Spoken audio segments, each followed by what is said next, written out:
Vamos a comenzar un nuevo tema y vamos a empezar a estudiar la mecánica.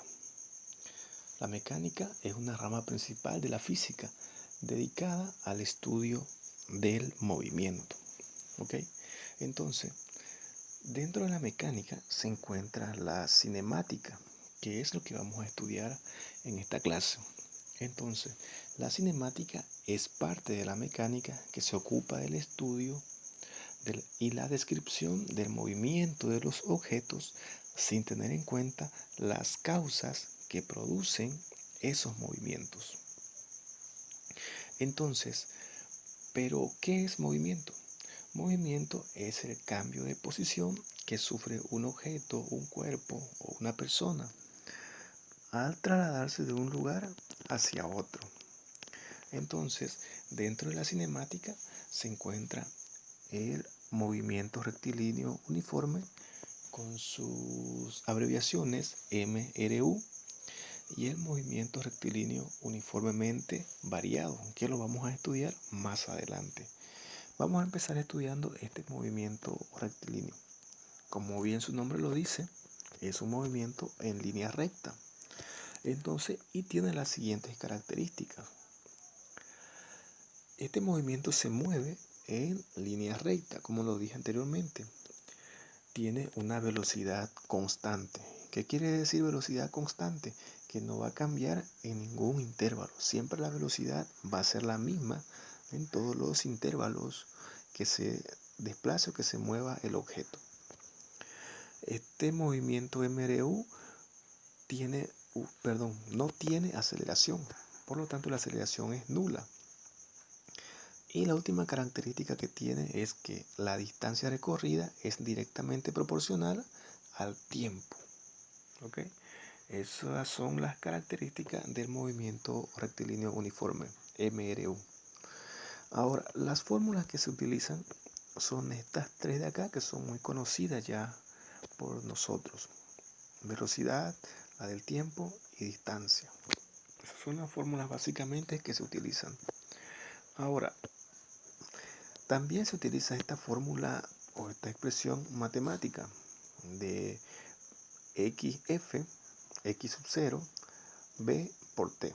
Ahora, ¿qué significa XF? Significa posición final va a ser igual a la posición inicial más la velocidad por el tiempo. ¿Okay? Con esta expresión podemos encontrar también la velocidad despejando de esta ecuación. Podemos encontrar el tiempo también despejando de esta ecuación. Y nuestra distancia va a ser la posición final. Porque la posición inicial siempre va a ser 0 porque el objeto está quieto, no está en movimiento. Entonces, yo les aconsejo mayormente que usemos estas fórmulas de acá. Son mucho más sencillas y es mucho más práctico. Ahora, en este gráfico que vemos acá del eje de coordenadas, vamos a explicar esta característica de acá, que nos dice que la distancia recorrida es proporcional al tiempo. ¿Okay? En el eje X vamos a representar o expresar el tiempo. El tiempo puede estar en horas, minutos o segundos. Y en el eje de la Y vamos a expresar la distancia. Esa distancia puede estar en kilómetros o metros o centímetros. En fin. Ahora, por ejemplo, vamos a representar la velocidad de un objeto que se mueve pues en línea recta a 60 kilómetros por hora. Vamos a suponer que desde el punto inicial al punto de partida tardó una hora. En un tiempo de una hora este automóvil recorrió 50 kilómetros. Entonces, en un tiempo 2 o en 2 horas, este automóvil va a recorrer 100 kilómetros.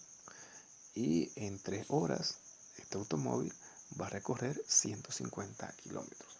Como podemos ver, los intervalos que hay desde esta parte de acá a la primera distancia recorrida es 50, a la segunda son otros 50 y a la tercera son otros 50. Entonces es proporcional. Si en una hora recorrió 50 kilómetros, pues en 2 horas va a recorrer 100 y en 3 va a recorrer 150. Eso quiere decir que es proporcional. Y como vemos acá, si unimos las intersecciones de estas líneas, vamos a ver que nuestra velocidad o que nuestro objeto se mueve en línea recta. ¿Ok? Entonces, vamos a continuar ahora hablando de la velocidad media.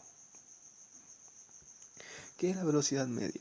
La velocidad media no es otra cosa más que la suma de todas las distancias dividido entre todos los tiempos que vengan dados en el problema.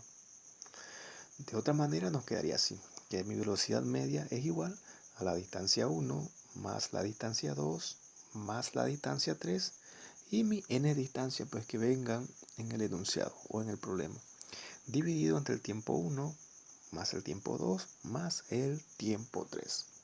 De igual manera hasta los n tiempos que haya en el problema. Entonces esta de acá es nuestra fórmula de velocidad media. Ahora vamos a ver punto de encuentro. Vamos a ver de qué se trata este punto de encuentro.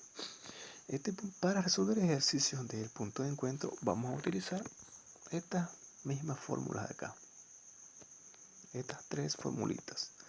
Y aparte de eso vamos a utilizar la distancia total y la velocidad total. Ya sabemos que nuestra distancia total se calcula sumando todas las distancias y la velocidad total sumando todas las velocidades. ¿Ok? Entonces, hasta aquí les he dado una pequeña introducción de lo que vamos a estudiar en esta unidad. A continuación vamos a hacer unos ejemplos muy sencillitos para comenzar a practicar.